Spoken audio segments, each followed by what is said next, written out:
Salut à tous, c'est Cyril71, bienvenue dans cette nouvelle vidéo. Nous sommes le lundi soir du 30 octobre 2023. On se retrouve pour un nouveau point météo.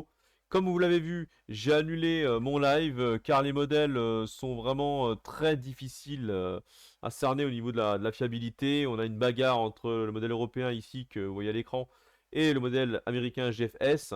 Ils sont côte à côte hein, actuellement en ce qui concerne cette situation tempétueuse même si le modèle européen devance souvent. Du coup, c'est difficile, hein, très très difficile de vous dire les choses avec précision, mais je décide quand même de faire ce point météo pour vous faire un petit suivi de la situation. Alors, ce qu'on peut dire ce soir, c'est que la dépression est revue plus au sud hein, par le modèle européen qui rejoint finalement le modèle américain de ce matin. Mais le modèle américain a remonté la dépression plus au nord. Vous comprenez pourquoi maintenant, hein, je fais pas de live, c'est assez incroyable ce qui se passe entre les modèles. En tout cas, là, ce qu'on peut voir, c'est qu'on a donc ce système dépressionnaire hein, qui s'étire sur l'Atlantique.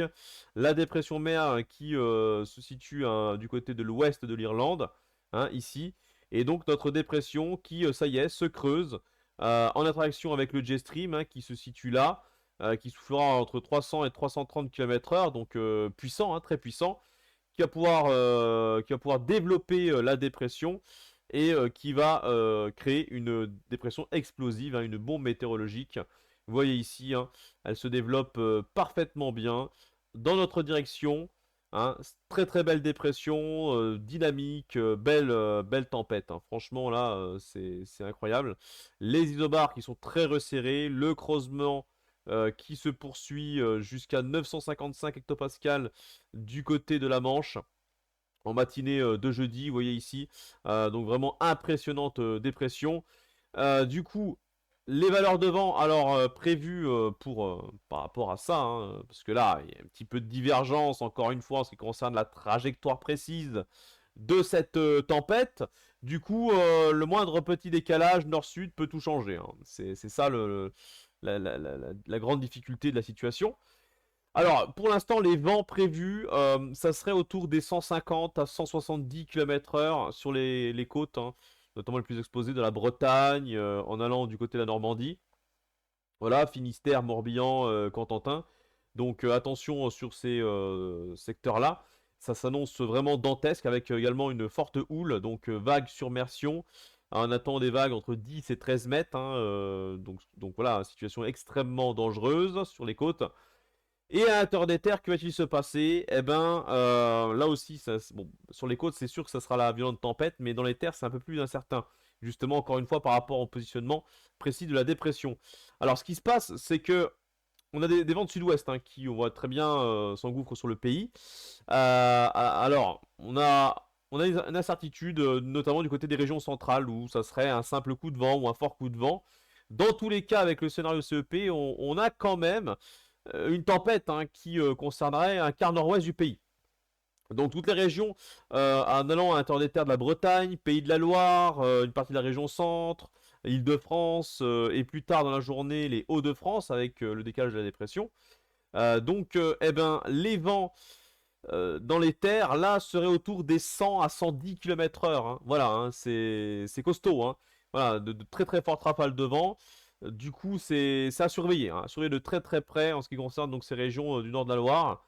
La dépression qui donc continuerait ensuite en direction de l'est de l'Angleterre et commencerait à se combler ici en fin de journée de jeudi.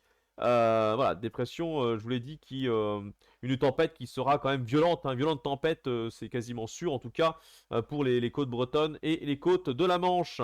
En ce qui concerne les côtes atlantiques, le vent soufflera fort également, mais un peu moins quand même. Hein. Mais par contre, on gardera une forte houle hein, qui va se propager sur l'arc atlantique. Donc attention là aussi aux vagues submersion. Bon, maintenant, ensuite, que se passe-t-il derrière cette tempête? Eh ben, on a un minimum dépressionnaire qui nous vient d'ailleurs du reste de la dépression mer, hein, justement, ici. Et ce minimum dépressionnaire va venir.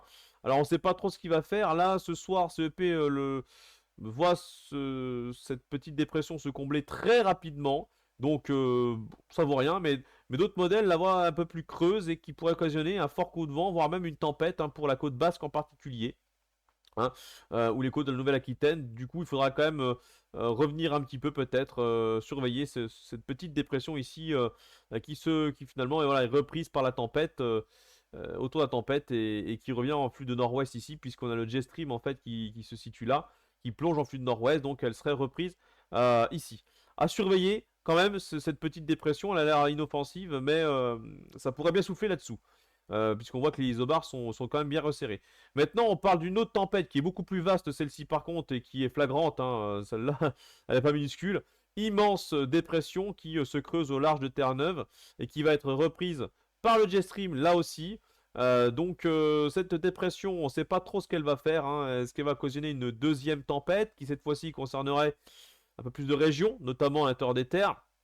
On ne sait pas trop, on ne connaît pas encore son évolution, parce que vous voyez déjà que pour jeudi, il y a un petit peu de changement, donc forcément pour samedi, l'échéance un peu plus lointaine, donc là aussi il peut y avoir des changements. Donc à voir, est-ce qu'il va y avoir une deuxième tempête? C'est incertain, vraiment, celle-ci est vraiment incertaine. Ça se faudra revenir là-dessus, parce qu'au final, ben, les modèles divergent, là aussi encore, sur cette dépression. Donc on en reparlera plus tard dans un autre point météo dans la semaine, quand ça sera un peu plus fiable. Voilà donc pour ce point météo, merci de l'avoir suivi. Bonne soirée ou bonne journée et on se retrouve bientôt. Ciao!